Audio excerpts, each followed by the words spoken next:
Hello dear student, देखिए आज का जो हमारा टॉपिक है साइंस 9th का जो हमारा चैप्टर नंबर 1 चल रहा है, हमारे आसपास के पदार्थ, मैटर्स इन आवर सराउंडिंग बोलते हैं इंग्लिश में इसको। और हम कर रहे हैं, हमारी जो एनसीईआरटी की बुक है, हरियाणा बोर्ड की बुक है, उसका एक्सप्लेनेशन कर रहे हैं, उसको सिंप्लीफाई कर रहे हैं ताकि आपको एनसीईआरटी बुक का हर पॉइंट, हरियाणा बोर्ड की बुक का हर पॉइंट बिल्कुल क्लियर समझ में आ जाए कि देखिए ये बड़ी ही इंपॉर्टेंट बुक है, हमारी जो साइंस की बुक है एनसीईआरटी की। आप जब एग्ज़ाम में बैठते हैं तो बड़े बड़े क्वेश्चन, यानी कि बड़े बड़े जो एग्ज़ाम होते हैं वो यहीं से आते हैं। तो इसलिए इसको जो है अच्छे तरीके से समझ लीजिए, फिर जब हम क्वेश्चन आंसर करेंगे तो वो आपको इतना जल्दी याद हो जाएंगे यदि आप एनसीईआरटी की बुक को समझेंगे। तो बड़े ही आसान लैंग्वेज में हम आपको समझाएंगे, तो बने रहिए हमारे साथ। आप देख रहे हैं आपका अपना चैनल physics.edu.rajendra। चैनल को लाइक भी कीजिए, सब्सक्राइब भी जरूर कीजिए, यह आपका अपना चैनल है ताकि हमें भी मोटिवेशन मिल सके। यदि आप सब्सक्राइब करते हैं, देखते हैं हमारा वीडियो, तो हम और अच्छे तरीके से बनाने की कोशिश करते हैं कि हमारा भी चैनल आप बच्चे देख रहे हैं। देखिए हमने जो है पिछली वीडियो में ठोस, द्रव और गैस के बारे में पढ़ा था। ठोस के गुण क्या हैं, द्रव के गुण क्या हैं, गैस के गुण क्या हैं। यदि आपने वो पिछला वीडियो नहीं देखा है तो उस वीडियो को जरूर देखिए, क्योंकि साइंस जो है एक चैप्टर दूसरे चैप्टर से, एक टॉपिक दूसरे टॉपिक से इंटर रिलेटेड होता है, आपस में जुड़ा हुआ था। यदि आपको पिछला टॉपिक नहीं समझ में आया तो अगला टॉपिक भी आपको कम समझ में आएगा। इसलिए कंटिन्यूटी में ही हमेशा वीडियो देखिए और वीडियो को पूरा देखें, क्योंकि यदि आप एक भी पॉइंट छोड़ते हैं तो इसका मतलब कोई ना कोई पॉइंट आप मिस कर जाते हैं। तो हमने जो है आपके लिए एनसीईआरटी की जो बुक है उसको एक सिंपल लैंग्वेज में समझाने की कोशिश की, और देखिए बिल्कुल आपके समझ में आ जाएगी, हम ऐसा दावा आपको करते हैं, बिल्कुल आसान है। तो चलिए बिना देरी किए शुरू करते हैं। हमारा जो आज का टॉपिक है, हमारे आसपास के पदार्थ, मैटर्स इन सराउंडिंग अस, और इसमें हम मोस्टली आज कवर करेंगे जो पदार्थ हैं, ठोस, द्रव और गैस, किस तरह से वो इंटरचेंज होते हैं उसके बारे में हम बात करेंगे। तो चलिए शुरू करते हैं, बिल्कुल आसान है आपके लिए। देखिए पहले हम बात करेंगे पदार्थ के बारे में। पदार्थ आपने पढ़ा है 3 तरह के होते हैं हमारे पास, ठोस, द्रव और गैस होते हैं। तो आज का जो विषय क्या है, अभी क्या पदार्थ अपनी अवस्था को बदल सकता है। पदार्थ का मतलब यहाँ लेके चलेंगे ठोस, द्रव और गैस। ठोस, द्रव और गैस लेके चलेंगे। देखिए हमने जो है काफ़ी एक्टिविटी की हैं, काफ़ी परीक्षण किए हैं, उनसे हमें पता चला है कि जल पदार्थ की 3 अवस्थाओं में रह सकता है। हम पहले पानी का उदाहरण लेके चलेंगे, उसके बाद दूसरे एग्जाम्पल लेंगे सबसे, क्योंकि पानी ही हमारे पास एक ऐसा स्रोत है जिस पर हम काफ़ी एक्सपेरिमेंट कर सकते हैं, काफ़ी शोध कर सकते हैं। देखिए पानी जो है हमारे लिए 3 अवस्थाओं में है, आपको पता होगा। ठोस रूप उसका क्या है, बर्फ यदि बर्फ है तो वो ठोस में आ जाएगा। द्रव है तो जल है, वो गैस है तो वो जल वाष्प है। सिंपली कई बार हम भाप भी बोलते हैं उसको, ठीक है ना, पानी की भाप। हम चाय बनाते हैं या कोई भी पानी गर्म करते हैं, किसी चीज़ को उबालते हैं तो हमें क्लियरली दिखता है कि भाप निकल रही है। प्रेशर कुकर में आप खासकर देखते हैं, जब प्रेशर कुकर सीटी लगाता है तो भाप निकलती है, और भाप में बड़ी ताकत होती है, और इसका प्रयोग हम काफ़ी जगह करते हैं। ये भी हम आगे के जो टॉपिक है उनमें पढ़ेंगे। अब बात करते हैं, देखिए जब हम कोई भी हमारे पास, हमने 3 अवस्थाएं हमारे पास, ठोस, द्रव और गैस। ठोस को हम सॉलिड बोलते हैं, लिखते एस से हैं। द्रव को हम लिक्विड बोलते हैं, लिखते एल से हैं। और गैस को गैस यानी कि जी से लिखते हैं। ये याद कर लिए, 3 वर्ड है, सॉलिड, लिक्विड और gas. S for solid, L for liquid, G for gas. Solid यानी कि ठोस, लिक्विड यानी कि द्रव, और जी मतलब गैस। तो ये तीनों जो हैं आपस में किस तरह से इंटरचेंज होते हैं। इंटरचेंज का मतलब क्या है भी, जैसे हमारे पास ठोस हैं, ठोस से द्रव बनाना हो या द्रव से गैस बनानी हो, या हम हो सकता है ठोस को सीधा हम गैस में चेंज कर दें, ठीक है, ठोस को सीधा किस में चेंज कर दें, गैस में चेंज कर दें। या हो सकता है हम द्रव को किस में चेंज कर दें, ठोस में चेंज कर दें, ये भी हो सकता है। या हम ऐसे भी कर सकते हैं कि हम द्रव को किस में चेंज कर दें, गैस में चेंज कर सकते हैं। ये हमारे पास 3 तरह की कंडीशन हो सकती हैं। तो किस तरह से हम इसको चेंज करेंगे और इसके लिए हमें ज़रूरत किसकी पड़ती है, उसके बारे में बात करेंगे। देखिए हमारे पास जो टेम्परेचर है, ताप बोलते हैं जिसको, हिंदी में ताप बोलते हैं, इनके गर्म करना। एक तापमान एक ऐसी चीज़ है, एक ऐसा भौतिक स्वरूप है हमारे पास, जिसे बदलकर पदार्थ की अवस्था को हम बदल सकते हैं। टेम्परेचर बदलेगा तो पदार्थ की अवस्था बदल सकती है। ये हम अभी एग्जाम्पल में आप देखेंगे किस तरह से हम किसी भी वस्तु को एक अवस्था से दूसरी अवस्था में चेंज करते हैं, मतलब ठोस से द्रव में, द्रव से गैस में, गैस से ठोस में किस तरह से चेंज करते हैं। देखिए, सबसे पहले हम बात करेंगे तापमान का क्या प्रभाव पड़ता है किसी भी बॉडी पर। अवस्था बदलने के दौरान पदार्थ के अंदर क्या होगा भी, मतलब ठोस से द्रव बन गया भी, जैसे बर्फ़ से पानी बनता है या पानी से भाप बनती है, तो उसके अंदर क्या प्रभाव पड़ेगा, क्या फ़र्क पड़ेगा। और दूसरा, अवस्था परिवर्तन से पदार्थ के कणों पर क्या प्रभाव पड़ता है, इनकी, क्योंकि पदार्थ जो है कणों से मिलकर बना हुआ है, ये हमने पढ़ा है।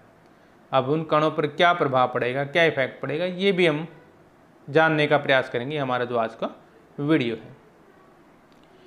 थोड़ा सा हम पढ़ लेते हैं। देखिए, जब हम किसी बॉडी को टेम्परेचर देते हैं, किसी वस्तु को गर्म करते हैं, तो क्या क्या हो सकता है उसके बारे में थोड़ी सी थ्योरी ले लेते हैं हम। देखिए, जब किसी ठोस का तापमान बढ़ाया जाता है तो उसके कणों की गतिज ऊर्जा बढ़ जाती है। ये पॉइंट आप नोट कर लीजिए। जैसे ही किसी बॉडी को टेम्परेचर में रखते हैं, यानी कि गर्म करते हैं, तो उसकी जो कणों में गतिज ऊर्जा आती है वो बढ़ जाएगी। और जब ऊर्जा बढ़ती है तो उसके कण जो है तेज़ी से कंपन करते हैं। देखिए, ठोस में कंपन होता है, जब किसी भी बॉडी को हम गर्म करते हैं उसके जो कण है उसमें कंपन आ जाता है। और कई बार तो ये ऊर्जा इतनी ज़्यादा हो जाती है, अब जब किसी को एनर्जी ज़्यादा होगी, तो आपने देखा होगा जिसमें एनर्जी होती है वो बड़ा कूदता है, भागने की कोशिश करता है, उछल कूद करता है। जैसे बंदर देखा ना, बंदर में कितनी एनर्जी होती है, सारा दिन उछल कूद करता है। तो इसी तरह किसी बॉडी को टेम्परेचर देंगे ना, तो उसमें ऊर्जा बढ़ेगी, और ऊर्जा बढ़ेगी तो उसके कणों में कंपन आएगा, और कणों में कंपन आएगा तो वो भागेंगे, और जैसे ही वो भागेंगे तो उनकी अवस्था भी परिवर्तन हो सकती है। ठीक है ना, यानी कि उनके बीच में जो आकर्षण बल होता है वो उसको तोड़ देते हैं, पार कर जाते हैं, तो एक दूसरे से अलग भी होने लगेंगे। जब उनके बीच में कोई पकड़ ही नहीं है तो वो एक दूसरे से अलग हो जाते हैं। तो ऐसी स्थिति में पदार्थ अपनी ठोस अवस्था से द्रव अवस्था में चला जाता है। पर जिस न्यूनतम तापमान पर कोई ठोस द्रव में बदल जाता है उसे क्या बोलते हैं, गलनांक हो गया, यानी कि वो गल गया। देखिए, ये गलने की प्रक्रिया है, ये गल गया। और जिस टेम्परेचर पर वो बदलेगा अपनी अवस्था को, उसको हम क्या बोलते हैं, गलनांक बोलते हैं। क्लियर है पॉइंट। जब किसी ठोस को गर्म किया जाता है तो उसका तापमान बढ़ेगा, ये तो नेचुरल बात है। लेकिन जब ठोस गलने लगता है तो उस समय उसके तापमान में कोई परिवर्तन नहीं होगा। नोट कर लीजिए, बड़ा इंपॉर्टेंट पॉइंट है ये। जब ठोस गलने लगता है तो उसकी तापमान में कोई परिवर्तन नहीं होता है। ऐसे समय में जो भी अतिरिक्त ऊष्मा मिलती है उसका इस्तेमाल ठोस को द्रव में बदलने के लिए किया जाता है। इसलिए संगलन के समय तापमान में कोई परिवर्तन नहीं होता। नोट कर लीजिए, संगलन के समय तापमान में कोई भी बदलाव नहीं होता है। दूसरी बात नोट कर लीजिए ध्यान से, तापमान की अंतर्राष्ट्रीय मात्रक, इंग्लिश में SI लिखा हुआ है। क्या लिखा है, SI। SI का मतलब सिस्टम ऑफ इंटरनेशनल, इंग्लिश में सिस्टम ऑफ इंटरनेशनल। इनके तापमान की अंतर्राष्ट्रीय मात्रक केल्विन है, जिसको हम K से लिखते हैं। किससे लिखते हैं, K से लिखते हैं। उसका मात्रक क्या है हमारे पास, केल्विन है, अंतर्राष्ट्रीय। वैसे हम डिग्री सेल्सियस यूज करते हैं। देखिए, 0 डिग्री सेल्सियस, 0 डिग्री सेल्सियस किसके बराबर होता है, 273.15 केल्विन, 273.15 केल्विन के बराबर होता है। सुविधा के लिए हम दशमलव का पूर्णांक बनाकर, यानी कि 0 डिग्री सेल्सियस को हम सीधा लिख देते हैं, 273 केल्विन ही नोट करते हैं। वैसे होता है एग्जैक्ट 273.15 केल्विन। तापमान की माप की केल्विन से सेल्सियस में बदलने के लिए दिए गए तापमान में से 273 घटाना चाहिए। मतलब जैसे हमारे पास केल्विन को हमने सेल्सियस में बदलना है, जैसे ये केल्विन है, 273 को हमने सेंटीग्रेड यानी कि सेल्सियस में बदलना है, तो इसमें से 273 घटा दो तो वो सेल्सियस में आ जाएगा। मान लो हमारे पास 473 है, ठीक है ना, इसमें से 273 घटा दो तो कितना आ जाएगा, 200, 200, तो ये सेल्सियस में बदल गया। और इसी प्रकार यदि आपको केल्विन में बदलना है सेल्सियस से, सीधा ही फार्मूला है, तो उसमें 273 जोड़ दो। जैसे हमारे पास मान लो 10 डिग्री सेल्सियस है हमारे पास, इसको केल्विन में बदलना है तो 10 में 273 जोड़ दो तो कितना हो जाएगा, 283 केल्विन हो जाएगा। ये है हमारे पास इसका सीधा सा फार्मूला याद करने का। देखिए ग्राफ के द्वारा समझ लीजिए, ठोस अवस्था को ऊष्मा देंगे, गर्मी देंगे तो वो द्रव में बदलेगा, और ऊष्मा दे देंगे तो वो गैस में बदल जाएगा। क्लियर है पॉइंट। ठोस से द्रव में जाएगा यदि ऊष्मा देंगे, हम क्या देंगे, ऊष्मा, और द्रव से गैस में जाएगा यदि और ऊष्मा देंगे। ठीक है ना। अब देखिए उल्टा भी हो सकता है, गैस हमारे पास है, उसको ठंडा करो तो वो द्रव बन जाएगी। जैसे पानी है, पानी की भाप होती है ना, पानी की भाप को ठंडा करेंगे तो वो द्रव बन जाएगी, पानी बन जाएगा। और इसको ठंडा करेंगे तो क्या बन जाएगा, शीतलता देंगे तो ठोस। यानी कि जैसे हमारे पास यहाँ पे भाप है, पानी की भाप है ना, भाप यानी कि वाष्प को ठंडा करेंगे तो पानी बन गया, और पानी को और ठंडा कर दे, फ्रिज में लगा दे तो बर्फ़ बन जाएगा, सॉल्ट बन जाएगा। ठीक इसी प्रकार बर्फ़ है, बर्फ़ को गर्म करेंगे तो पानी बनना शुरू हो जाएगा, और ज़्यादा उबालेंगे तो वो क्या बन जाएगा, भाप बन जाएगा, यानी कि गैस बन जाती है। आप चलते हैं संगलन की प्रसुप्त ऊष्मा, सोई हुई ऊष्मा, अंदर की लेटेंट छिपी हुई, प्रसुप्त का मतलब छिपी हुई ऊष्मा, गुप्त ऊष्मा बोलते हैं, लेटेंट हीट बोलते हैं, या प्रसुप्त ऊष्मा कहा जाता है। होती क्या है, वायुमंडलीय दाब पर, वायुमंडल में हमारे में प्रेशर होता है, दाब होता है, उसको वायुमंडलीय दाब बोलते हैं। मतलब जो दाब वायु हमारे ऊपर डालती है उसको हम वायुमंडलीय दाब बोलते हैं। पर 1 किलोग्राम ठोस को उसके गलनांक पर द्रव में बदलने के लिए जितनी ऊष्मा की जरूरत होती है, ऊष्मा को उस ठोस की संगलन की प्रसुप्त ऊष्मा कहते हैं। क्लियर है। जब किसी द्रव को गर्म किया जाता है तो उसके कणों की गतिज ऊर्जा बढ़ जाने के कारण एक दूसरे से दूर होने लगते हैं। ऐसी स्थिति में पदार्थ अपनी द्रव अवस्था से गैसीय अवस्था में चला जाता है। अब बात करेंगे बॉइलिंग पॉइंट की, उबलना, उबाल देखते हैं, चाय उबालते हैं तो बॉइलिंग पॉइंट है वहाँ से।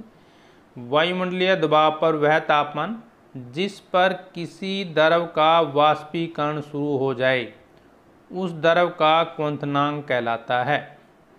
क्वथनांक समष्टि गुण है, उसका इंटरनल गुण है। द्रव के सभी कणों को इतनी ऊर्जा मिल जाती है कि वे वाष्प में बदल जाते हैं। यानी कि समझ में आया ना, वायुमंडलीय दबाव पर वह तापमान जिस पर द्रव का वाष्पीकरण शुरू हो जाए, सीधी सी भाषा में वायुमंडलीय दाब पर वह तापमान जिस पर कोई द्रव उबलने लग जाए, बस सीधी सी बात याद रखेंगे। यानी कि वाष्पीकरण होने शुरू हो जाए। वाष्पीकरण कब होगा, जब उबलेगा। वाष्पीकरण कब होता है, जब उबलता है। यानी कि एक ऐसी तापमान जिस पर कोई द्रव उबलने लगे उसको हम क्वथनांक कहते हैं। जल के लिए यह तापमान कितना है हमें पता है, 100 डिग्री सेल्सियस पर पानी उबलने लगता है, तो उसका क्वथनांक कितना हुआ, 100 डिग्री सेल्सियस। और यदि इसको केल्विन में बदलना है तो अभी हमने बात की थी, तो इसमें कितना जोड़ेंगे, 273 जोड़ दो तो वो कितना आ जाएगा, केल्विन में जोड़ेंगे तो कितना आ गया, वो 373 केल्विन आ जाएगा। अब बात करते हैं वाष्पीकरण की प्रसुप्त ऊष्मा। वायुमंडलीय दाब पर 1 किलोग्राम जल को उसके क्वथनांक पर वाष्प में बदलने के लिए जरूरी ऊष्मा को जल के वाष्पीकरण की प्रसुप्त ऊष्मा कहते हैं। अर्थात 0 डिग्री सेल्सियस पर जल के कणों की ऊर्जा उसी तापमान पर बर्फ के कणों की ऊर्जा से अधिक होती है। इसको बोलते हैं वाष्पीकरण की प्रसुप्त ऊष्मा। ठीक है, याद करने की बातें कुछ, तो चलते हैं नेक्स्ट पॉइंट। अब देखिए कितनी दूसरी, उदरोपातन क्या होता है, सब्लिमेशन।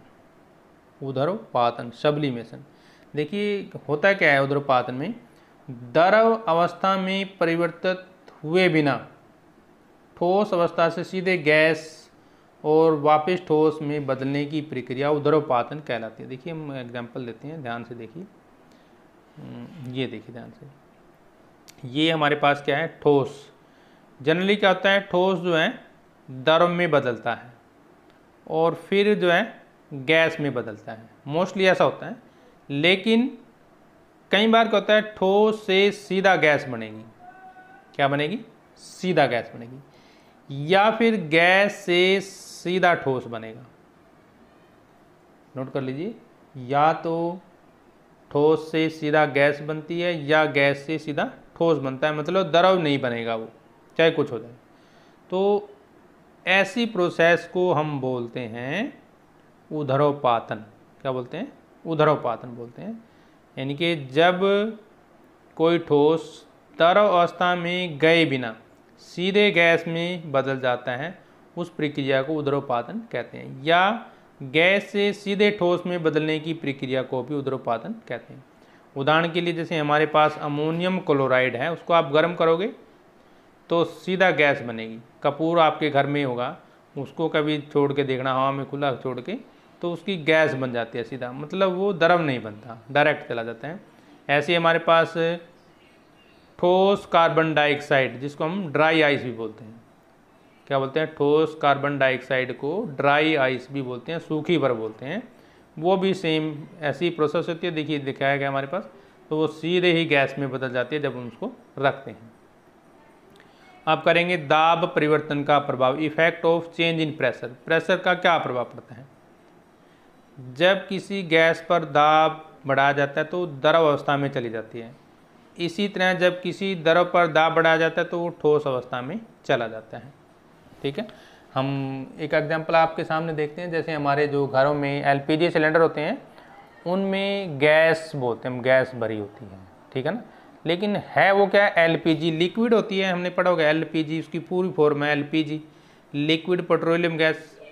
यानी कि लिक्विड भी और गैस भी है। कैसे? अब क्योंकि देखिए, हमने जो वो लिक्विड होती है, लिक्विड पे प्रेशर मारा तो वो क्या बनेगी? गैस बन जाएगी। और जब उसमें से